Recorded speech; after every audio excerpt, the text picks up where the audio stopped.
použít jenom jednu větu, jenom jednu stručnou větu. Věví.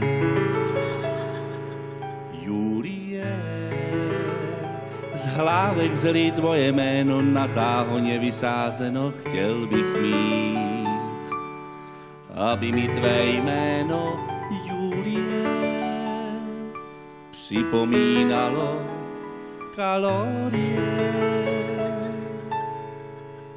Je, až se bude večer stmívat, Julino, přijdu si k vám chvíli zahrát domino. Budeme nad kávou černou hýčkat naší lásku věrnou, aby stále byla s námi.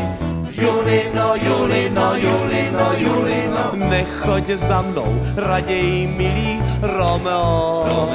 Romeo, nebo bude doma pěkný rodeo. Rodeo. Táta sundá řemen z gadí, jako včera zas tě zmlátí. Víš, jak to bolelo. Romeo.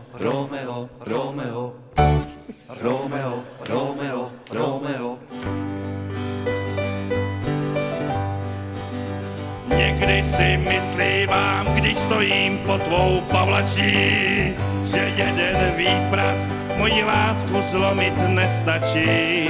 Víš přece, že nic neleká smělého Monteka, tak ať se táta nemračí.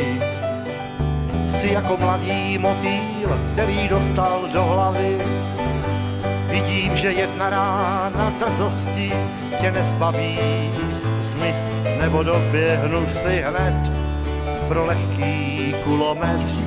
Pak poznáš, kdo je Capulet. Snad řek si víc, než chtěl si říct. To už se stává. Bude to tím, že hlava tvá málo je zdravá. Že se mi hlava točí, za to může Fernet snad.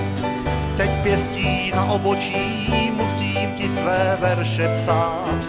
To všechno bude jenom tím, co dávno dobře vím, že láska nedá lidem spát. Že láska nedá lidem spát.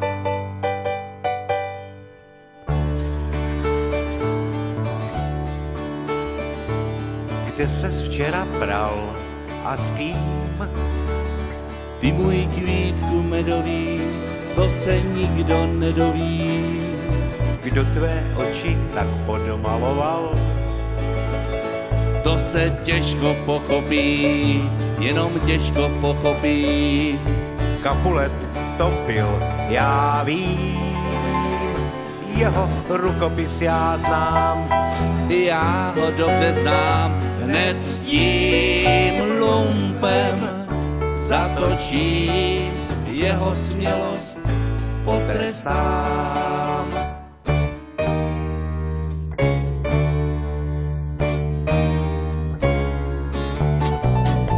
Pak dostal Montek nápad a hned se začal sápat na sousední rodinu. Mydlili se roky, tekly krvestoky, měli barvu karmínu. Romeo jen pil čaj z máty a zíral, jak si bratři lámou hnáty. Jen vyléčil kašel, hned pod pavlač zašel a tam Julče zaspíval.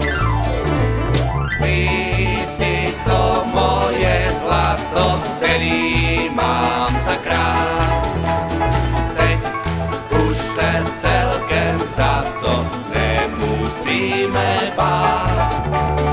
Zůstali jsme tady sami, dva domy a klaní knížky s námi. Zkrátka a dobře, už máme, co jsme chtěli, teď se